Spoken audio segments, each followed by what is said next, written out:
day to you. This is Galactic bringing you another presentation in cosmic geometry, the secrets of the universe. Oh my goodness, you can't have more fun than this. Now, science is meant to be fun. That's my whole premise, is science is meant to be fun. Well, I'll tell you what's not fun is being fooled. So, you can be entertained by science in many ways. At first, we're entertained by science because we're learning science. Well, you better trust your sources. Yeah! So today we're going to have the most fun that a true scientist can have, to get the actual meaning of reality. In order to do that, there are of course many ways to begin in an approach to reality. You might just try being here now, and good luck with that, since you're already here now. You'll go into a loop. Technically, it's called a fruit loop. So go ahead and try to be here now. And hold that thought. And we'll hear from you in the by and by. Bye-bye. All right. So today, we're going to get to the origin of the universe. One of the simplest problems ever posed to man is the origin of the universe. It's so obvious what that must be. Well, let's see. Here's the problem. Can you communicate it? We all know that there has to be an origin to the universe. Now, in science, you can't just assert that. You have to be able to prove it. Can we prove that the universe has an origin? Because philosophically, this would be natural philosophy. This is natural to ask this kind of a question. What is our question? Does the universe have an origin? Well, yes, it does. Okay, I'm allowed to say that, but now all eyes are on me, and these are not friendly eyes in science. My eyes would not be friendly upon someone who says it's a Big Bang. My eyes would be very unfriendly. Can you prove that? So that's one theory that's current. Is that science knows what the origin of the universe is. Well, all eyes are on you now, Big Bang theorists. Can you prove it? Now, without going into that, we simply want to start over, which we're always allowed to do, and see if we can derive the Big Bang. See if we can do it. So, my assertion to begin could be considered a hypothesis step. What is my hypothesis? Now, all a hypothesis is an assertion that you would like to prove to be true. But then you have to follow the scientific method of proof. Now, at the inception of a framework approach, which this is, the universe obviously is the biggest framework that there is. So we cannot put ourselves outside of it. So that's a limitation. Because normally when we're studying something like a molecule or an atom or even a proton or an electron or even a photon, we're looking in to see it. We're looking in to see something at that scale. To see the universe, of course, you're looking in the opposite direction. Now that's actually profound, and I'm going to assert that now, suggestively, as we enter into my hypothesis. So what is my hypothesis? The universe does have an origin. Now, I just want to pause for just a moment. This is not deviation or a divagation. It's not a red herring. It's not a segue. We need to step back just for a moment. This is a recursion step. When I assert that the universe does have an origin, that is a class statement. It's a class statement about origins. What's the alternative to that? There has been, in the past, really it climaxed in the 1950s, there was another cosmological theory a theory of the universe is a cosmological theory. We won't go into a dissection of the various possible meanings for the word cosmology. This is quite a difficult concept to corral because we're talking about the fullest extent of the universe. Well, that's a paradox because it has no measurable edge yet. So, the alternative to a origin hypothesis of any kind, some kind of hypothesis that the universe does have an origin, the alternative would be that it does not have an origin.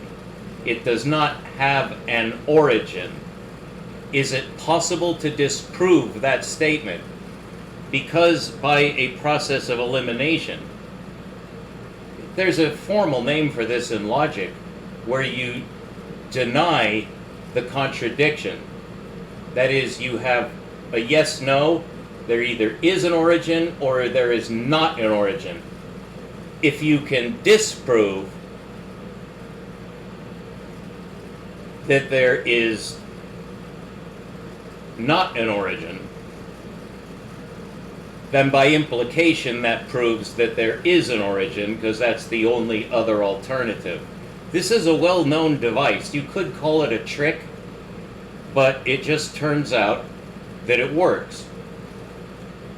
Either 1 plus 1 equals 2, or 1 plus 1 does not equal 2. Using a very simple form of mathematics, you can prove that 1 plus 1 does equal 2. But you can prove it in one of two ways.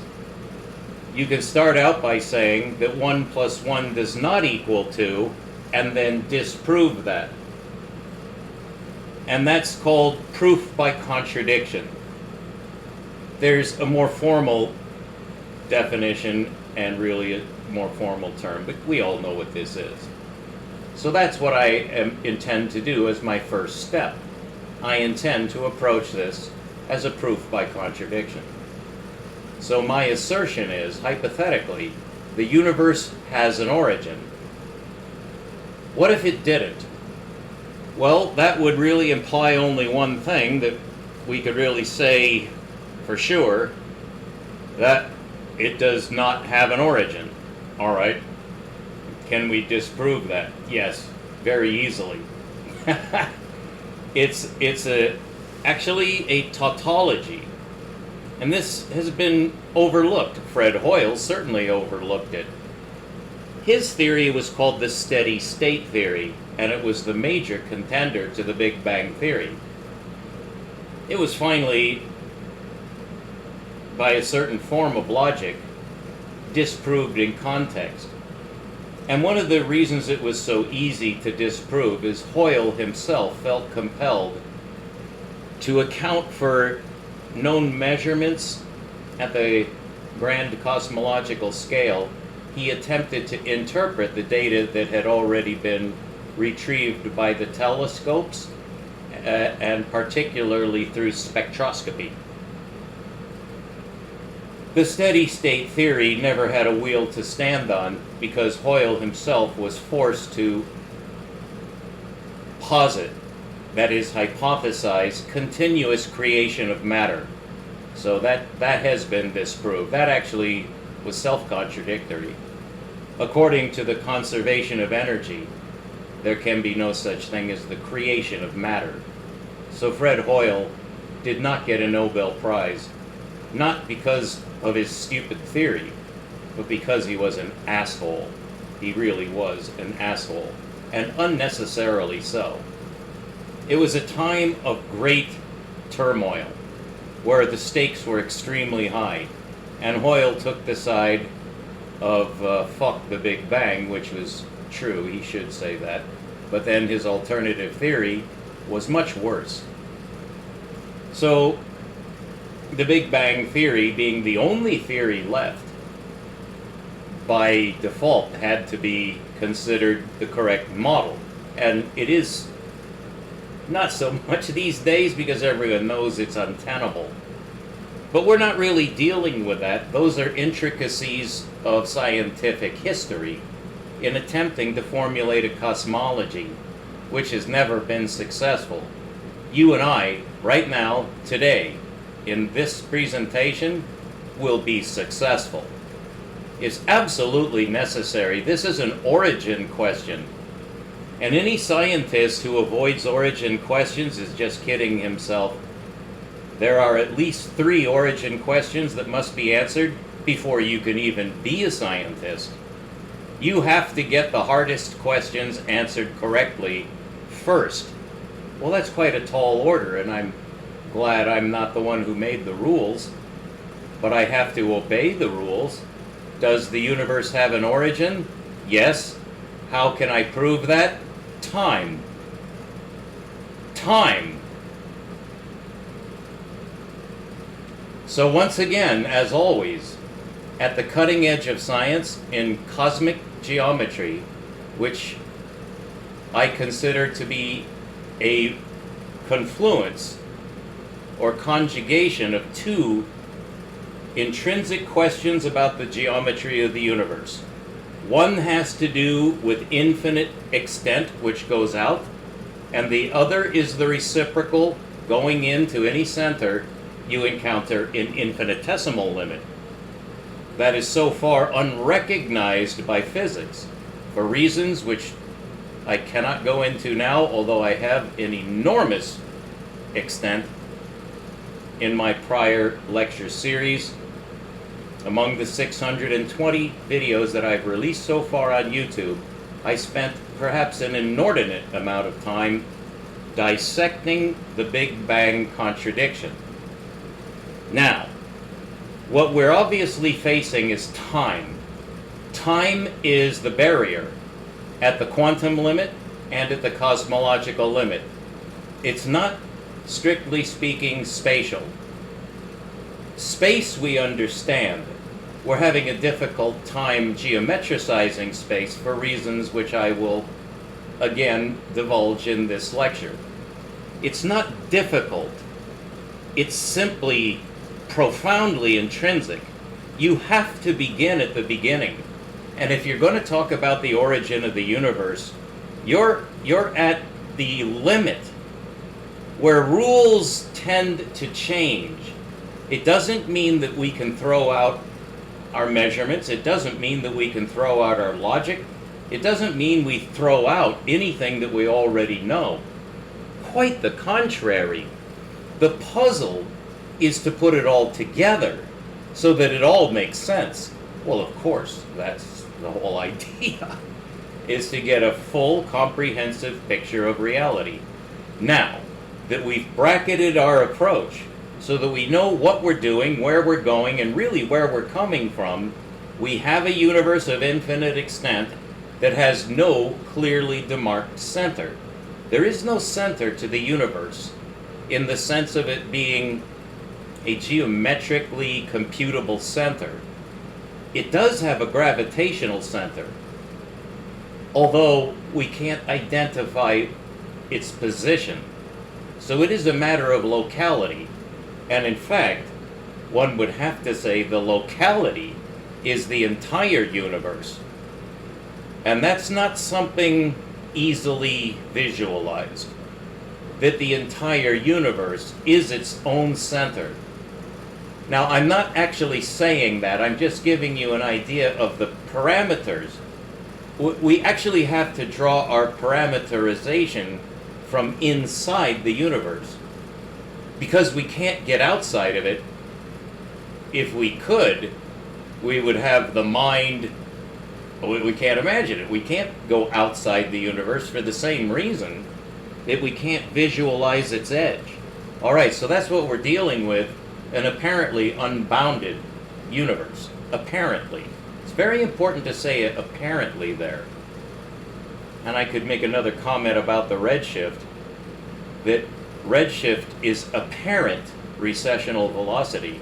That does not mean that redshift implies universal expansion. What it means is that the red shift can be interpreted as Doppler shift. And if it is, it implies relative velocity. But if it actually is relative velocity, then you would have to say that the universe is expanding. That is the current model. Again, we disregard that because we're starting over.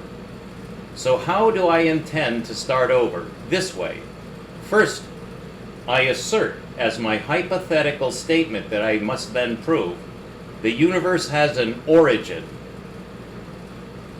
So I have to make a prima facie case for that because it might not have an origin. That would have been, for instance, Fred Hoyle's theory of the steady state universe has no origin.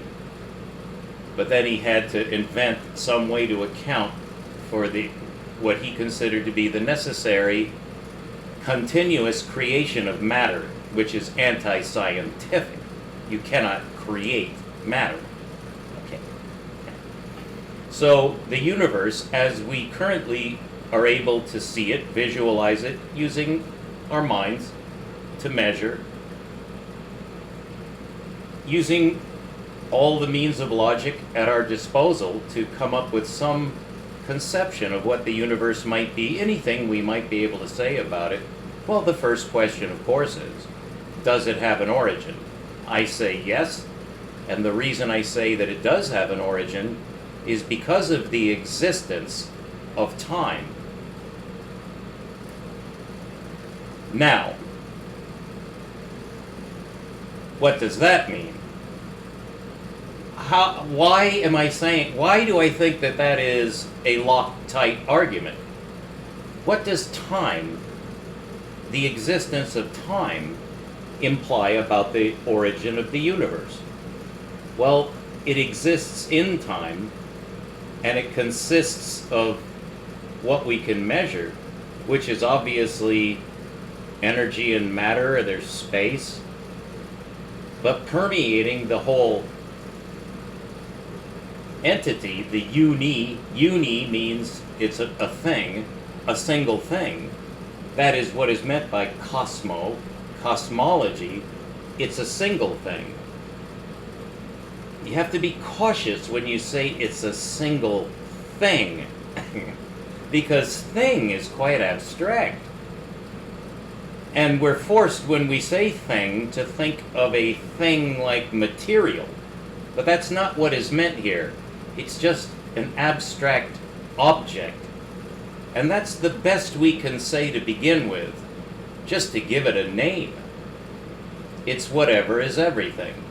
All right, well, that's quite a bit. So we have to get at this involutely, that is, from the inside out. That is how we discovered the universe, from the inside out. We're inside a star system, which we now know is a galaxy, but we didn't know that we were in a galaxy until we saw outside the galaxy. Well, extrapolating on that discovery sequence, which is well known, you would have to say that in order to understand the universe, you would have to be able to see outside the universe. Well, that's, of course, a contradiction. So where do you begin?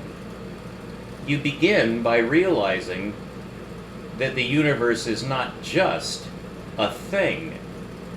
You have to say something else. And this actually has been proved. And in fact, I came up with a new proof of that which is already known, that the universe is not static. So it has a quality, and that quality has several names. So I'm going to name several of the names that show that the universe is not static. And this will be to define, actually, what static would even mean. It would mean that there's no motion. So that's the other component of everything else. Whatever everything is in universe, it has a characteristic that's not spatial. Okay, that's actually extremely profound, so I want you to concentrate on that with me right now, because this leads directly to a proof sequence which has great value. So you're going to have to trust me in this, but it doesn't take long to prove this. So pay attention. I don't mean to be condescending, but this is actually something unknown currently in physics, of utmost intrinsic importance. Just to begin, does the universe have an origin? That's what we're getting at. So we're saying that the universe is not only a thing, but it's a thing with a property, also called a characteristic. And these are somewhat overlapping terms, so let me not be obfuscatory. That's a hard word to say. Obfuscatory. I don't want to obfuscate the issue. But remember, this is one of the toughest questions that's ever faced science. So, in induction, all the work comes at the beginning. It's synthetic. So you have to be walking on eggshells because you're trying to establish things that kind of don't really come together until you put them together. So that's what we're doing. So the universe has two properties. The first property is that it is a thing. Okay, I hope you realize that is inarguable. That we know. The universe is a unit. Now, in the philosophy room, there could be someone who's like, well, maybe it's not a unit. We're going to just make a footnote. And actually, this is quite serious. Because if you say it's a unit, you really have violated something we already know about the universe, which is that it has no extent. So it can't be a unit the way we're accustomed to thinking of a unit, because you cannot look in at it. You cannot look in to say it's a unit. That's the only way you can say that something is a unit, is by getting outside of it and looking at it. Then you can say, well, it's an elephant or whatever. All right. So we are saying that it is a unit with a footnote. Right? That's rigorous so far, but let's continue. So that's one property of the unit. That's one property of the universe, that it is a thing. And then you have to say something else. It has motion in it. It's moving. We have not found anything in the universe yet that is not moving. Everything is moving. There's a footnote to that as well. Indeed, can we actually say that? You might, and you would be on fairly firm ground. We are saying it. So those are our two axiomatic statements that now form the basis of the proof sequence in order to get at the origin of the universe. That's our goal. Now in science, the only thing that matters in the scientific method is answering a question yes or no. That's all we can do. It's binary logic. You have to set it up this way as a binary choice. Yes or no. Is there an origin or is there not an origin? We're saying there is an origin, and the reason we can say that there is an origin is because the universe has motion. But does that actually prove the hypothetical statement? Does that in itself, that the universe has motion, does that prove that it has an origin? We can be more specific. How do we know that there's motion? We can state how we know that there is a unit. It's because we're inside of it. So it must be a unit. With that footnote, which we're going to come back to. Because it is a peculiar unit. It has no extent, and it has no known center. But we can say that it's isotropic. It appears to be the same. All the known laws of physics operate in all directions equally. There is no preferred direction. That implies, I'll just jump to it's homogeneous. In context of it being a unit, it has the same property of unity throughout. There's no preferred place in the universe, which means that it is a unit that is somehow consistent. We have not yet found anything contradicting that notion.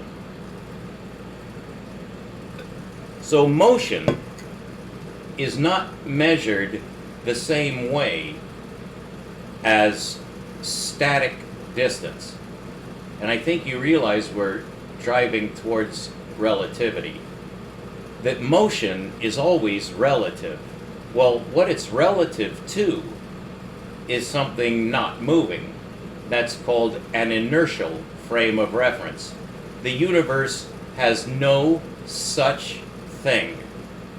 It does not have a frame of reference for motion. So that's freeform. So how do we know that there is motion? We know of motion relatively. Well, relative to what? Relative to non-motion.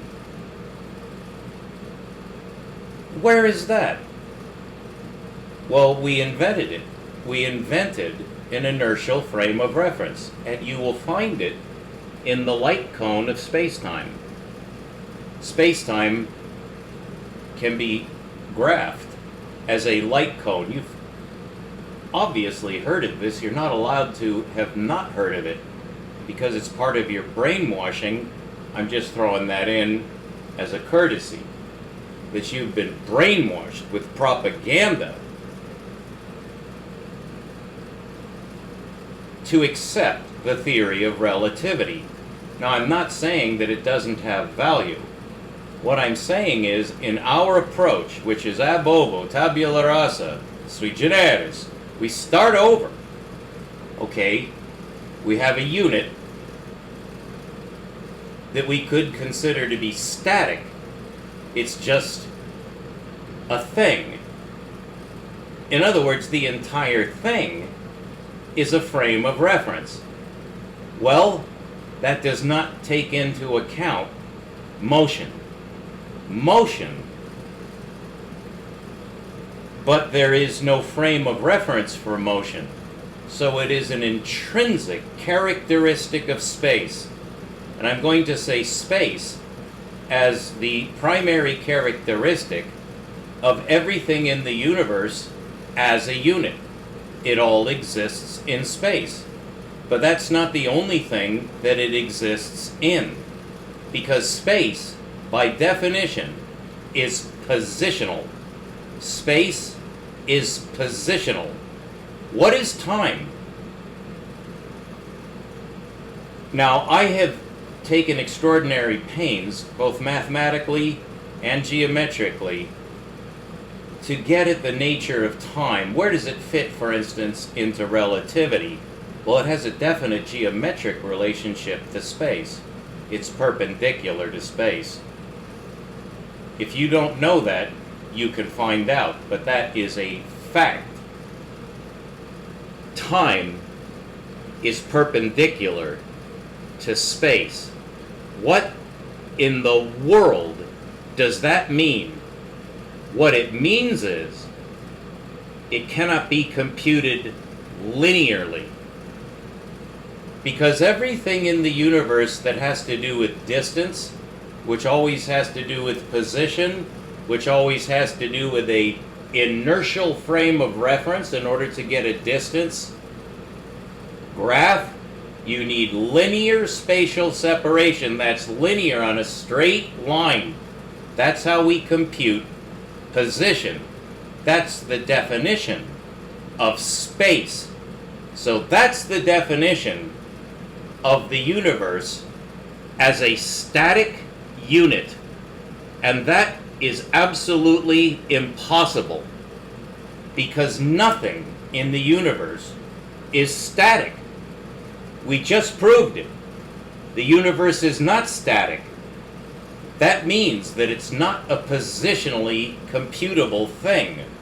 It has no positionality in it, except as we artificially contrive to measure such. Now, we're pretty confident that we've got a grip on distance measurement. It's linear. If you want to find a position in volume space, which is natural space, is volume space. It's not 2D, it's not 1D, it's really not any D. It's not even 3D. That's artificial. That's just a grid that's been imposed on space. But you have to do that if you want to get positionality. You need a center.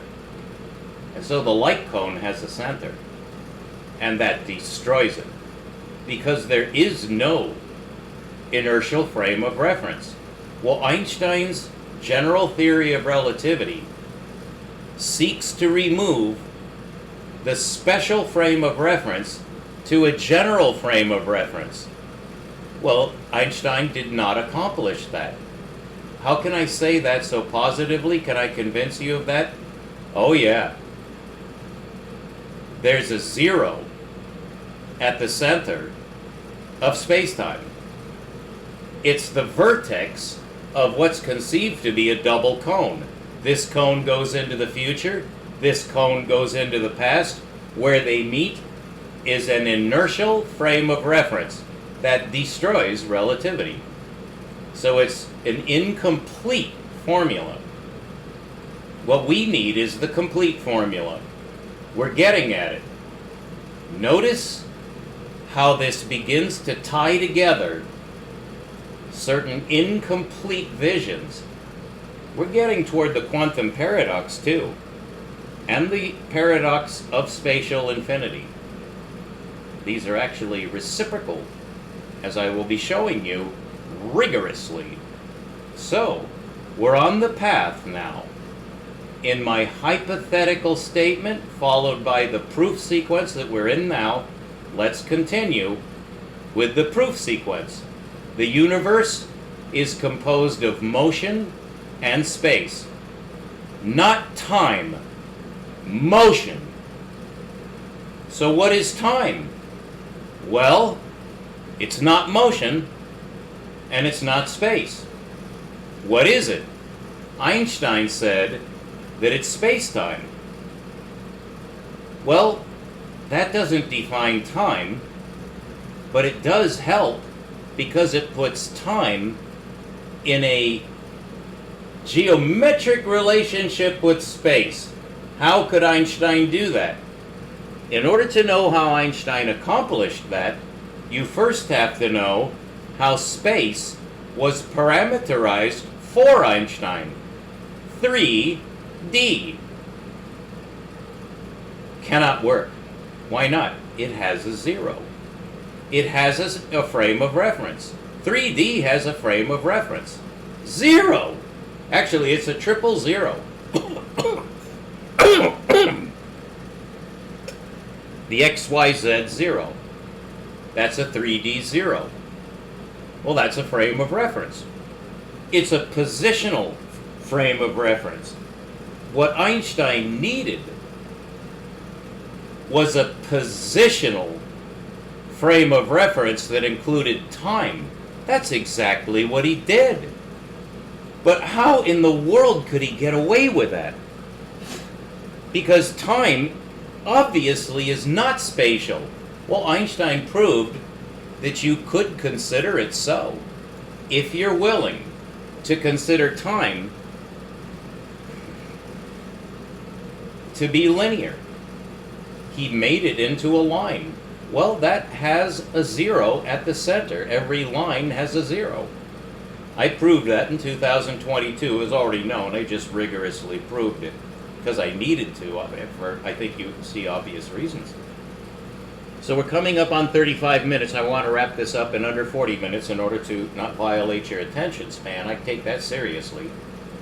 It's my job to conform to your needs, not the other way around. So I will constrain myself to 40 minutes in this particular lecture. But I think you see we're driving towards a solution here. Does the universe have an origin? Well, if it does, it has to have an origin both in space and in time. We think we have that in space-time. I just proved to you we don't, because it has an inertial frame of reference. Well, the universe has no such thing. So all you're doing is pinning another grid to the system that has a center. Well, the universe doesn't have a center. So Einstein's space-time with its light cone is totally bogus, because you have an imaginary frame of reference. Well, that works if all you need is to compute a finite volume of space in order to get space-time coordinates, which does work. That's miraculous. So what Einstein proved is that space indeed is perpendicular to time. So to see how he was able to do that, so you understand it fully, the first thing you have to realize is that space is already artificially linearized. There's no such thing as 3D space. No such thing as 3D space. But if you axiomatize space to be 3D, then you have a zero. So the fourth orthogonal line, which is imaginary time, that's significant that it's imaginary, it would have to be. It's perpendicular to space in all three spatial linear dimensions. It's perpendicular to all three spatial dimensions. Well, what does that even mean?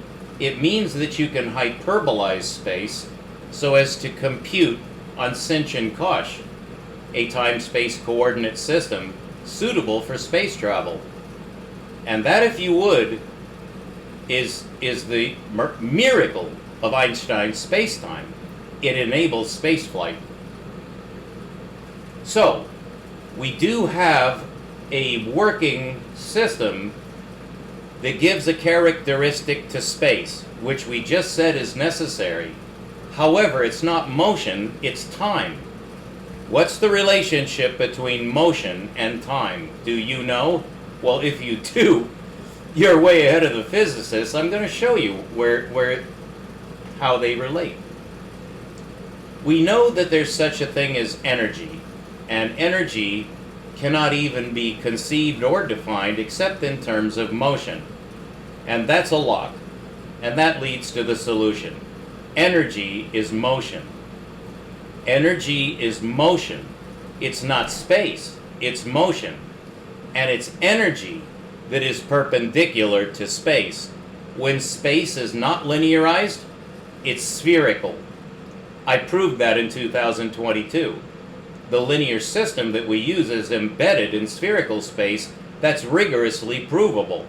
Therefore, we're using the wrong number system. We're using the wrong geometry. We're using a grid. We're using a scaffolding.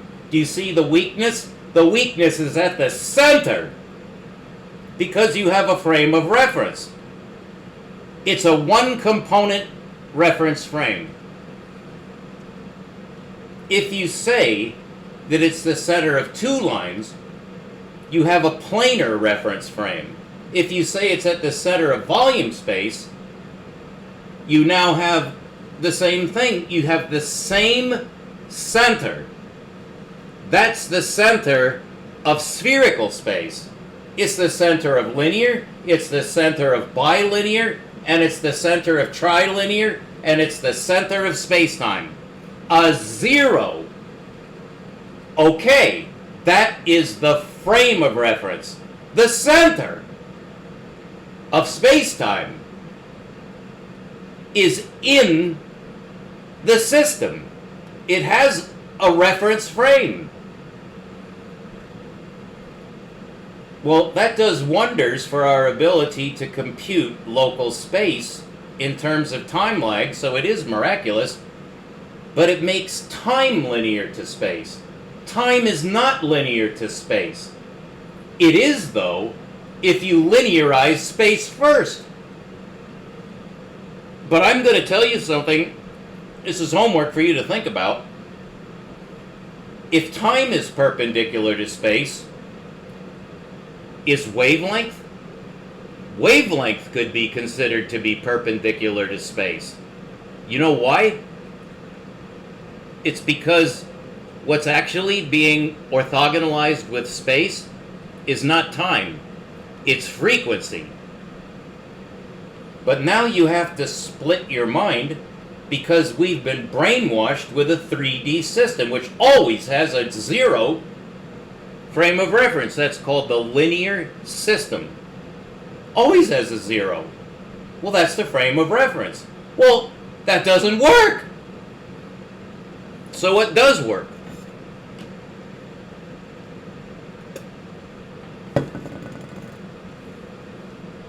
First, you have to conceive of space as being spherical, and I'm going to show that to you in the forthcoming video sequence of strict mathematical proof of a spherical number system. So we can compute in spherical space, because that's what it is. It has no frame of reference with a 0 at the center. I just proved it. And I've rigorously proved it, and I'm writing a LaTeX document on that for submittal to Archive. This is going to go public. It doesn't have much chance of being noticed, but I'm glad you're tuned in, and that's 41 minutes.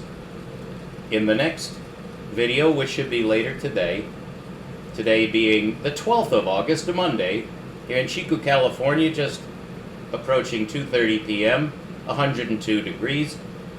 You've heard the AC throughout this. I'm sorry, but we have a 4-month heat wave with no end in sight. Between 100 and 110 every day, the AC is going to be on. And if it ruins the lecture, I'm sorry, but I have to survive. I'm 70 years old and I have asthma. So pity me, you know. Oh, I'm the happiest man in the world. I've got the secrets of the universe. And that's not, that just gives personal happiness. Oh, I want way more happiness than that. I want to be able to communicate what I know. That's called science. And that's the only definition of science. And that's why I'm the happiest man in the universe.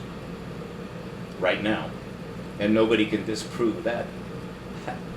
So, I hope you've been able to tolerate me thus far. I know I'm elliptical. It's because I'm going into the arena. I'm going to fight these bastards that are lying to everyone about the origin of the universe. I'm going to teach you the actual origin of the universe. Nothing less than that. You have to know. Well, you're going to get it from shysters, mountebanks, and fakes who are just after money, or fame, or both. Or you're going to get it from me. And those are your only 2 choices. The irony of heaven. So stay tuned. We'll be right back. Keep looking up. And I'm going to give you the secret of the origin of the universe in the next video presentation. And then it's going to get so intense, it's going to Cause your mind to explode. So we'll be right back.